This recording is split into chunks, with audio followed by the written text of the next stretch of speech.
আসসালামু আলাইকুম ওয়া রাহমাতুল্লাহি ওয়া বারাকাতুহু। সম্মানিত মুসলিম ভাই ও বোনেরা, আমাদের দেশে বহুল প্রচলিত রয়েছে যে ইমানদার নারী পুরুষেরা সকালবেলা সূরাতুল ইয়াসিন তিলাওয়াত করে থাকেন। আবার অনেকে রাতের বেলায়ও সূরা ইয়াসিন তিলাওয়াত করে থাকেন। সূরা ইয়াসিন সম্পর্কে বিশুদ্ধ সনদের হাদিস না পাওয়া গেলেও মুরসাল হাদিস রয়েছে অনেকগুলো, এবং অনেক সাহাবী থেকে এই সূরার ফজিলত এবং পরীক্ষিত উপকার তারা পেয়েছেন এবং তার গুণাগুণ উপকারের কথা বলেছেন। তো সেই সুবাদে আমি কয়েকটি হাদিস, যেগুলো মুরসাল সূত্রে বা মাওকুফ হাদিস নামে পরিচিত, এগুলো আপনাদের সামনে পেশ করছি। এবং তার উপকার পাওয়াটা এবং উদ্দেশ্য হাসিল হওয়াটা এই সূরার ওছিলায়, এটা পরীক্ষিত সত্য। এটা তাজারুবু সালেহিনদের তাজরিবা, পরীক্ষিত আমলের থেকেই তারা সংবাদও দিয়েছেন। তো এই মর্মেই আমি সূরা ইয়াসিনের গুরুত্ব ফজিলত আপনাদেরকে পড়ে শোনাতে চাই, যাতে করে আমরা এই পবিত্র সূরাটির উপর আমল করতে পারি। হযরত আনাস ইবনে মালিক রাদিয়াল্লাহু তাআলা আনহু থেকে বর্ণিত আছে, রাসূল করিম সাল্লাল্লাহু আলাইহি সাল্লাম বলেছেন যে প্রত্যেক জিনিসের একটা কলব আছে, অন্তর আছে, আত্মা আছে।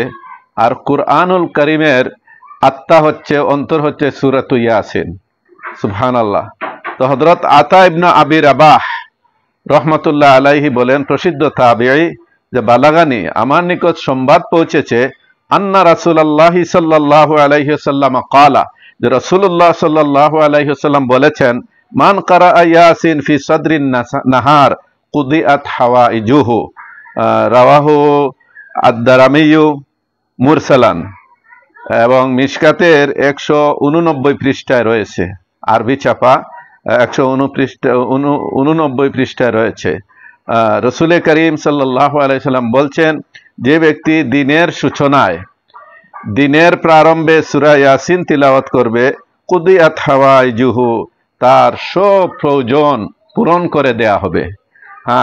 আমরা পরীক্ষিত সত্য, আমরা দেখেছি কয়েকটা পরিবারে তারা নিয়মিত ফজরের বাদে সূরা ইয়াসিন তিলাওয়াত করে থাকেন, এবং তারা দিন দুনিয়ার সুনাম এবং আর্থিক সচ্ছলতা এবং খুশবাস জীবন, সচ্ছল জীবন তারা লাভ করেছেন, তারা প্রতিষ্ঠিত হয়েছেন, এবং এর সূরার উপর গোটা পরিবারের সবাই ওই তিলাওয়াত করে থাকেন সূরা ইয়াসিন।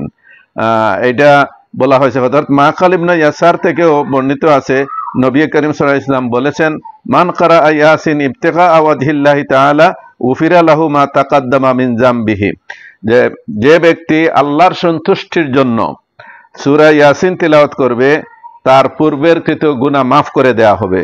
ফাকরাউহা ইনদা মাউতাকুম, আর তোমাদের মৃত্যু উপস্থিত ব্যক্তির নিকট তোমরা এটা তিলাওয়াত করবে। এই হাদিসটি ইমাম বাইহাকী বর্ণনা করেছেন, আরবি মিশকাত শরীফের 189 পৃষ্ঠার মধ্যে রয়েছে। তো সম্মানিত দিনী ভাইরা, রাতে সূরা ইয়াসিন পাঠ করা সম্পর্কে বর্ণিত আছে, সহিহ ইবনে হিব্বানের মধ্যে বর্ণিত আছে 2574 নম্বর হাদিস। নবী করিম সাল্লাল্লাহু আলাইহি সাল্লাম বলেছেন, মান কারা ইয়াসিন ফি লাইলাতিন ইবতিগা ওয়াজহিল্লাহি গুফিরা লাহু, যে ব্যক্তি আল্লাহর সন্তুষ্টির জন্য রাতে সূরা ইয়াসিন তিলাওয়াত করবে, সূরা ইয়াসিন পড়বে, তাকে মাফ করে দেয়া হবে। সুবহানাল্লাহিল আযীম।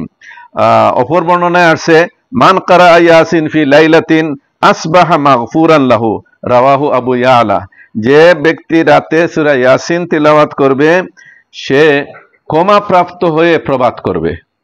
মানে সকালবেলায় এমনভাবে উপনীত হবে যে তার গুনাহ মাফ করে দেয়া হয়েছে। সুবহানাল্লাহিল আযীম।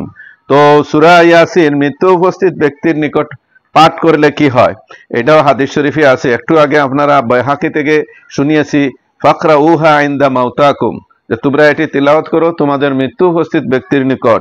আবার ইমাম আহমদ, ইমাম আবু দাউদ এবং মিশকাত শরীফের মধ্যে রয়েছে, নবী করিম সাল্লাল্লাহু আলাইহি সাল্লাম বলেছেন, ইকরাউ আলা মাউতাকুম ইয়াসিন অর্থাৎ তোমাদের মৃত্যু উপস্থিত ব্যক্তির নিকট সূরা ইয়াসিন তোমরা তিলাওয়াত করো।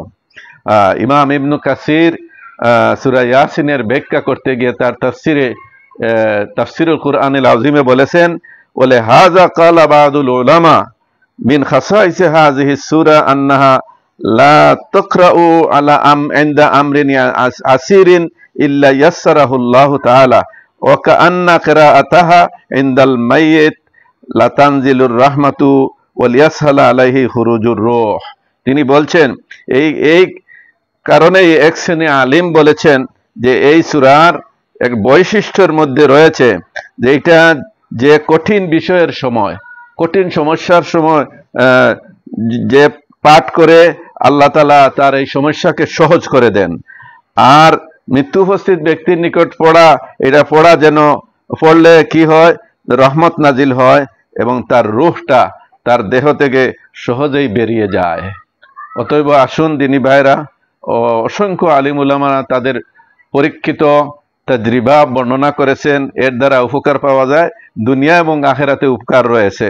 রাতে পড়লে গুনাহ মাফ করে দেয়া হয়, সকালবেলা পড়লে সকল প্রয়োজন পূরণ করে দেয়া হয়, মৃত্যু উপস্থিত ব্যক্তির নিকট পাঠ করলে সহজে তার রূহ বের হয়ে যায় এবং তার উপর রহমত নাজিল হয়। এই সমস্ত কিতাবে বর্ণিত রয়েছে। এই জন্য আপনাদেরকেও এই সূরার ফজিলত উপকারের কথা জানালাম, যাতে আমরা সবাই আমল করতে পারি। আল্লাহ তাআলা আমাদের সবাইকে তৌফিক দান করুন।